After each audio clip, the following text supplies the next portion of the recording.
What's up, wrestling fans? We're at it again here for another edition of the Wrestling Podcast. Braden Soprano with Teddy Bristol and Jeff Bristol getting ready to talk some wrestling for you. And guys, we missed a couple weeks for the holidays. You guys went to Canada, enjoyed yourselves. I stayed home and enjoyed myself here because beautiful weather as always down here in San Diego. So in my hand, I have the list of the top 3 wrestlers for each weight class in San Diego. We will post those later on Twitter when we post this podcast. And then let's get into... We're going to do the top 5 wrestlers in San Diego first. I'm going to list them, and a couple you guys got a couple names you want to give shout-outs to. So let's get going. Best wrestler in San Diego right now is Abbas from Rancho Bernardo. He fights in the 138 class. He wrestles in the 138 class. Next top guy is Truex from Rancho Buena Vista. He is ranked first in state for the 145 class, second in San Diego overall. And he fights at 145, like I said. Zolman is number 3rd. He wrestles out of Poway, 132. He's going to Wyoming. And Jeff actually trains him, so he's a familiar face to us. Tosh, the other kid from Poway, wrestles at 182. He's number 4 in San Diego overall. And Mata, another Poway kid, he wrestles at 152. And he rounds out the top 5. So, guys, let's look at the top 5. You wanted to talk a little bit about Truex. Enlighten us more about Rancho Buena Vista and Truex up there. Yeah, definitely. Rancho Buena Vista has historically always been a very tough program. Back when I was in high school, I had several close friends that wrestled there. One of them ended up being one of my big rivals in college. I give a shout out to my buddy Juan Mora, coaching up at RBV, and he wrestled at Cal State Fullerton, was a Pac-10 champ for Cal State Fullerton, and him and I definitely had some battles in college, and he's now coaching up there, and his stud this year is Bernie Truax, 145. 145 is a very tough weight class in the state. Truax ranked number 1. I was texting with Juan a little bit today about Bernie, just to give you a little background on Bernie and his credentials. Very impressive credentials. He was 2nd at the high school state, 4th Fargo Greco Nationals, 5th at Iowa Nationals, 3-time freestyle state champ, 3-time Greco state champ, ranked first in the state at 145 pounds, and he signed to Cal Poly San Luis Obispo on a scholarship. So that's pretty awesome stuff. Really high hopes for Bernie and Coach Mora up there, and look forward to watching him here the rest of the season. Bernie Truex put on a show at the 145 weight class. He's also, representing San Diego, if you will, when he goes out across the country and wrestles. And there's a lot of kids that do that here for numerous programs. But besides the top 5, who is another kid that San Diego should be paying attention to when it comes to wrestling? A kid that I have in mind wrestles for Mater Dei Catholic. His name's Uriel Bearstein. And this kid is a senior this year. He's wrestling at the 170-pound weight class. He's had a couple firsts under his belt already this season. He won the El Cajon Invitational. He also won the LCC tournament. He took 2nd at the Carlsbad tournament, actually losing a close overtime match to a wrestler from Brawley who he's had some battles with. But Uriel, like I said, he's a senior. He's been putting in the work. I'm actually familiar with the coaches there, so I've been to their practices before, and I've wrestled with Uriel. He's a very, very tough wrestler, aggressive. Going into your senior year, that's kind of when you hope everything comes together. So I know he's really pushing this year to get on the podium at state, maybe a state champion. So I wanted to give it a shout-out to Uriel, and big hopes for him this season. Mater Dei is a great program down in the South Bay, and they worked their way into the top 5 as we will dive into that in just a little bit. My shout-out is for Matt Vinci at Cathedral Catholic. He's a commit for Northwestern. He wrestles in the 120 weight class. Great kid. Got to talk to him yesterday, and we'll catch up with him in just a little bit. So without further ado, let's get into our top 10 programs, and this is determined based on how many ranked wrestlers you have. So when we're talking San Diego County, let's go from 10 to 6 real quick. Valley Center, Ramona, Rancho Buena Vista, Olympian, and San Marcos. Jeff already enlightened us a little bit on the Rancho Buena Vista team, so we won't dive too much into that. But the top 5, Mater Dei, LCC, Brawley, Rancho Bernardo, and Poway. And for a little bit more on RB and their success recently, Teddy's got a little bit more for you. Yeah, they won the Sierra Nevada Classic. That's another tournament that's out in Reno. It's a little smaller than the Reno TOC, but still getting a lot of teams from Nevada, California, and surrounding states. Going out there and putting on a show and taking first says a lot about the program. They had Jaden Lee took third, Tyler Badgick took second, and Abbas took first. So, shout out to their program for taking home the gold at that tournament.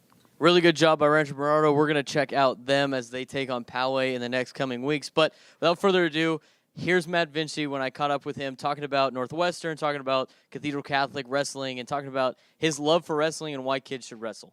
What's up, wrestling fans, here at Cathedral Catholic High School, where the Dons just took on La Jolla. I'm here with Matt Vinci, and he didn't wrestle today. He's saving himself for this weekend in the Doc Buchanan Invitational up in Clovis, California. Now, Matt, very young team. You're the veteran leader. How excited are you for this season? I think we have a lot of talent on the team. Super excited. And we've been working hard in the room. We got a lot of work ahead of us, but I'm really excited to see what we can do this season, especially with all the young kids out there. A lot of young kids, Jacob Tasaga, and then you got Gonzalez, the heavyweight, are two freshmen that just stuck out to me. But talking about the big young group here, you were talking to them after the meet. They lost today, but what were you telling them there at the end of this meet? Yeah, we still have a lot of work ahead of us, is what I said. And I think keeping our heads up is really important. It wasn't the result we wanted, but we had a lot of good fight. And that's something you can work off of. Technique can be taught, but fight cannot. Okay, so you didn't wrestle today, like I said earlier, but let's say it is one of your meets. What is your pregame ritual? How do you get ready for a match or in the tournament you got this weekend? Continuity is really big for me, so you're making sure I'm eating the same stuff, putting the same stuff in my body.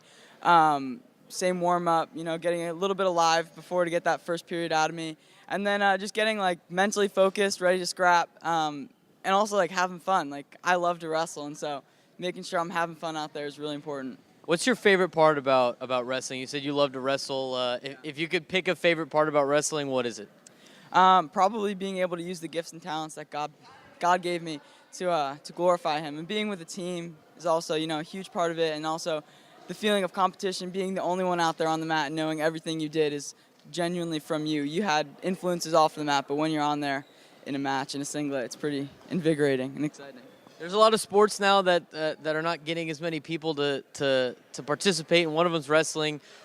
You're giving a speech to younger kids about why you should wrestle. Why should young kids wrestle to get to the high school level and wrestle?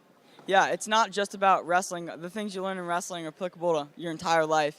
And you'll learn very, very valuable things like how to get up when you're down, how to work hard when no one's looking, things that you're not really going to learn to the depth you learn in wrestling anywhere else in life.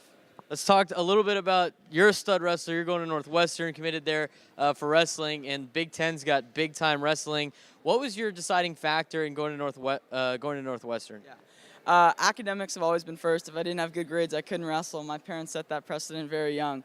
So academics was something I was looking for in Northwestern's one of the best schools in the country. So I'm so fortunate to be able to say I'm going there.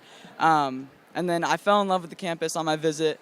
An awesome team with a lot of great guys that I know are working hard and are going to push me to be the best version of myself I can be.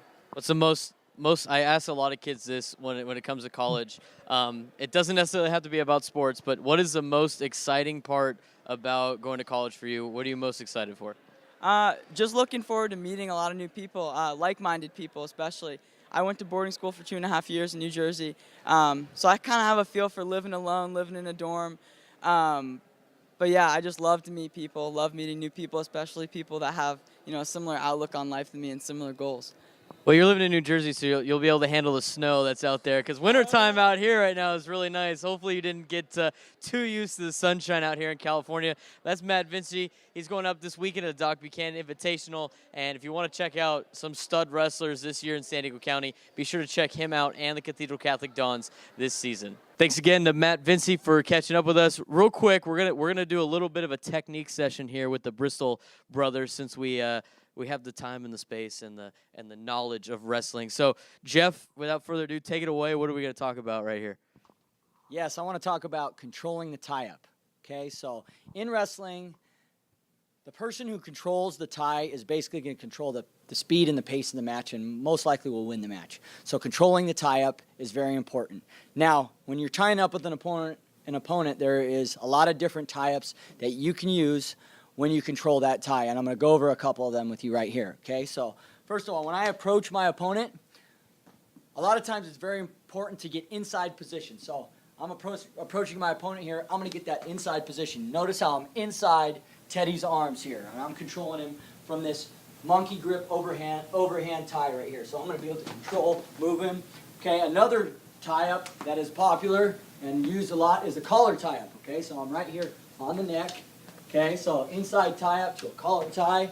Okay, I'll transition to an underhook here, move, snap. So it's a combination of different tie-ups that I'm going to use to control him and to move him around. Notice I went from inside tie-up to a collar tie to an underhook to a double underhook, back out to a head position right here. Then I'm going to switch to a 2-on-1, okay? Notice how I'm using these different tie-ups to control the position. And from those positions, then I'll be able to drop into my leg attacks, snap downs, and other offensive moves. Huge technique period right there. It was great learning for a lot of young wrestlers out there and people that want to get into wrestling from two Temecula Valley alum. And the only reason why I bring up Temecula Valley is they're hosting the Battle for the Belt next weekend. We're going to be there.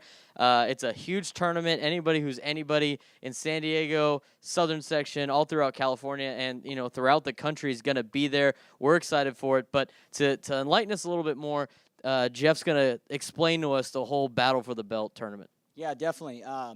My coaches from high school, Arnold Alpert and Lyndon Campbell, host this awesome tournament every year. 80 teams from all over California and surrounding states, really high-level competition. It's a really well-run tournament. The finals is a great production, the semifinal medals matches. The winner gets a belt, which is awesome, and they do a great show up there. And it's just a really good way for a wrestler to go and see kind of where they sit in that second half of the season. Really good test for them as they go towards the end of the year in state and everything. There's around 80 type amount of teams, 80 teams.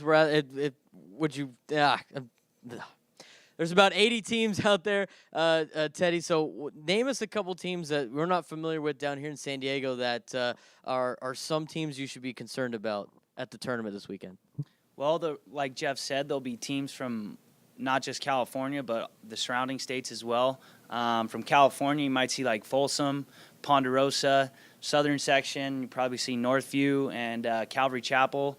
Out of state, there's Green Valley that comes in from Vegas usually, and Bishop Gorman. And then you also have a school, Pine Creek, that usually comes. And, a lot of tough schools, and they're definitely bringing their A guys, that's for sure. What is your best memory of the tournament? I'll go each of you. It could be when you wrestled in it maybe or when you've gone to watch. Let's go Ted first and then Jeff and tell us, go back down memory lane for us. Well, unfortunately, this tournament was started in 2008. That was the year after I graduated. So unfortunately, I don't have a belt on my wall at home. But, I have coached for Temecula for 2 full seasons. I'd have to say one of my best memories with that tournament, Battle for the Belt, was seeing my coach from when I was a youngster, Larry Meredith. It was pretty cool seeing him getting recognized. And my coaches do a great job of, recognizing important people in the sport of wrestling. Larry happens to be a big part of Temecula Valley Wrestling because he was the kids club coach for our kids program for many years and coached up a lot of guys that came up through Temecula Valley Wrestling and did very well for the program. And, big shout out to Larry. That was really cool seeing him getting recognized up there last year. Jeff, do you have any memories of the Battle for the Belt, or is just some big tournament that you absolutely love going to? Well, like Teddy said, it formed in 2008, and I was long graduated from high school by then. So we used to go to the 5 Counties tournament, which was a big comparable tournament, which I went to in high school and won. Did you get a belt? No belt for the 5 Counties. That's lame. You should have been born a little bit later. You're going to be on your parents for that. But, the nice part about going back to our alma mater is just being proud of such an awesome tournament that we host. And Flow Wrestling will be there, so all matches will be streaming live on Flow Wrestling. So even if you can't make it out to that tournament, go on Flow Wrestling. You can watch all the matches live. And some of us, alma mater, alumni from Temecula will go and announce or commentate on those matches. We will also be there. All three of us will be there doing live videos, doing interviews, conducting interviews with coaches, getting you the full realm of the battle for the belt. It's a huge weekend for wrestling in Southern California. I'm excited for it. I know these two can't wait to go up to and show me their school and all that other fun stuff up there at that tournament in the prestigious Southern section, but I'll be the judge of that. Hopefully Poway and RB sticks it to those guys. So for Ted Bristol, for Jeff Bristol, I'm Braden Soprano. We'll see you guys next week at the Battle for the Belt.